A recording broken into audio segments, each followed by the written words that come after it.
et ne devrait pas en rester là.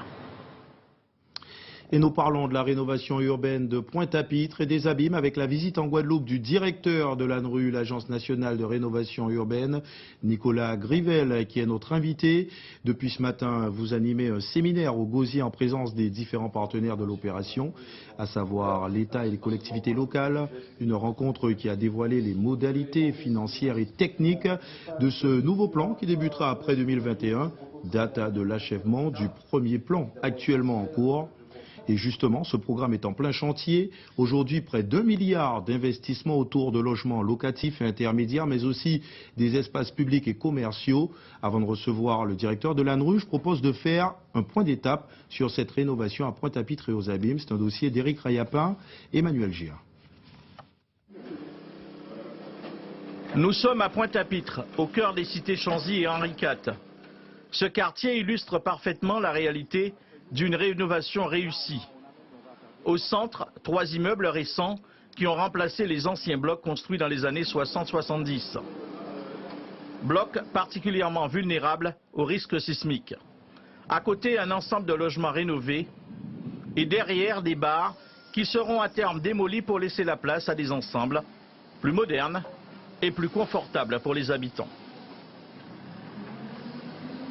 Ce qu'on est en train de faire maintenant, c'est un morceau de ce qu'on a prévu sur le long terme. On a pensé des espaces pour 30-40 ans et on est obligé d'avancer par petits bouts parce qu'il y a de la complexité, parce qu'il faut à la fois démolir, reloger, assainir et que c'est un projet quand même qui présente quasiment toutes les complexités d'un projet de rénovation urbaine. On vient s'inscrire sur une ville, sur une histoire, un récit qui existe déjà.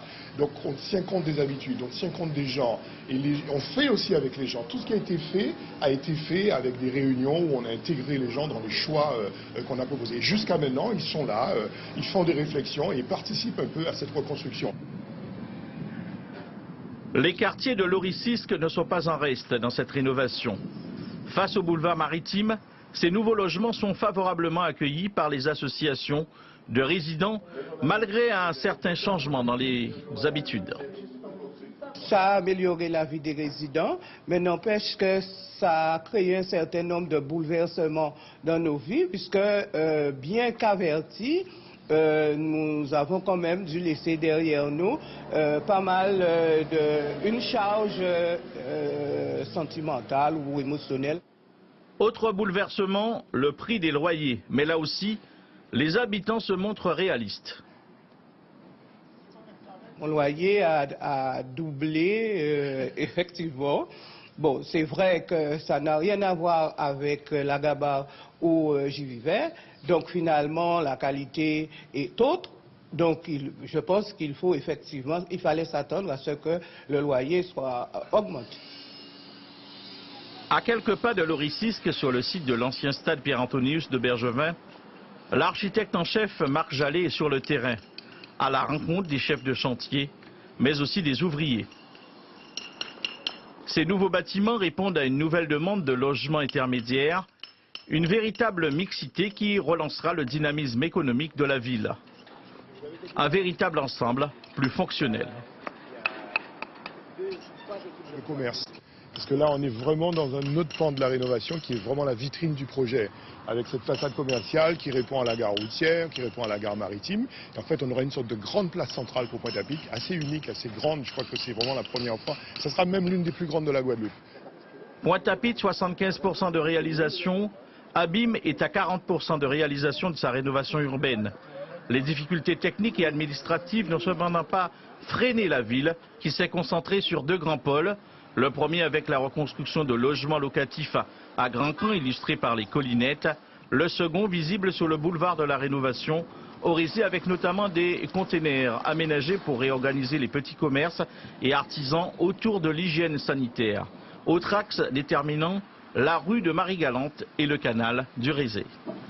Nous sommes sur ce boulevard, ce beau et grand boulevard de Marie-Galante, et qui dorénavant permettra aux habitants de se promener, de faire du sport, de créer vraiment des conditions d'une famille rassemblée, unie autour de la ville des Abîmes. Ce premier plan va coûter 1 milliard d'euros. Un second programme présenté ce matin va coûter 5 milliards d'euros sur l'ensemble de la France. Reste à savoir la part qui sera octroyée à la Guadeloupe. Oui, justement, Nicolas Grivel, bonsoir. Bonsoir. Vous êtes directeur de l'Agence nationale de la rénovation urbaine. Vous êtes justement le mieux placé pour nous dire quelle sera la part de la Guadeloupe dans cette vaste opération nationale. Alors on est sur deux programmes qui se succèdent. Un premier programme dont on voit les premières réalisations, dont on voit les effets tangibles, même si on est encore en cours, et pour laquelle la Guadeloupe va représenter sur les abîmes et Pointe-à-Pitre environ 1 milliard d'investissements sur un total national de l'ordre de 50 milliards, tout confondu.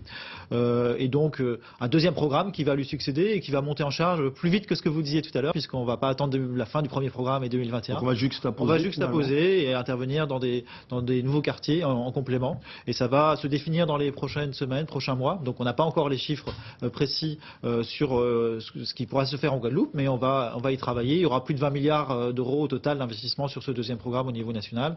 Et donc une capacité aussi à faire en Guadeloupe encore en prolongation des effets déjà visibles sur le premier programme. Justement, en parlant d'effets visibles, la rénovation urbaine a été lancée, on le sait, en 2006. Aujourd'hui, on parle de 75% de travaux effectués à Pointe-à-Pitre, un peu moins aux abîmes. Vous avez effectué quelques visites. Quel est votre premier constat sur ce que vous avez vu déjà? Effectivement, on est sur du temps long. Lancement en 2006 à Pointe-à-Pitre, en 2009 aux abîmes, ce qui explique le décalage, mais un rattrapage et un effort important sur les abîmes. Et donc des effets visibles et une transformation des quartiers et plus largement des villes, puisque les quartiers occupent une part importante des territoires des villes concernées, avec des interventions sur le logement, on l'a vu dans votre reportage, sur les voiries, les aménagements publics, les équipements, les écoles, les équipements sportifs, l'activité économique aussi. Donc on retrouve l'ensemble du pan d'un projet de renouvellement urbain sur les territoires des abîmes et des Pointe-à-Pitre, et c'est à cette aune que sera mesuré le succès. C'est encore un peu tôt pour faire le bilan définitif de ce programme, mais on le voit dans votre reportage, on voit déjà les effets tangibles pour les habitants, et l'avenir permettra d'aller au bout de ces projets et de lancer de nouvelles démarches sur de nouveaux quartiers. Alors, côté financement, est-ce qu'on peut dire que le financement, au moins jusqu'à 2020, est sécurisé pour la Guadeloupe? Le financement est évidemment sécurisé. Nous avons signé hier aux abîmes et à Pointe-à-Pitre l'avenant de clôture de ce premier programme. Donc, les financements sont sécurisés par le financeur ANRU, que je représente, mais aussi par les financeurs locaux, les bailleurs sociaux, les villes qui sont concernées, le conseil départemental, le conseil régional. Donc, l'ensemble des acteurs se fédèrent pour réussir ces projets. Et évidemment, les financements sont sécurisés. Les financements de l'ANRU sont sécurisés pour le nouveau programme jusqu'à 2030.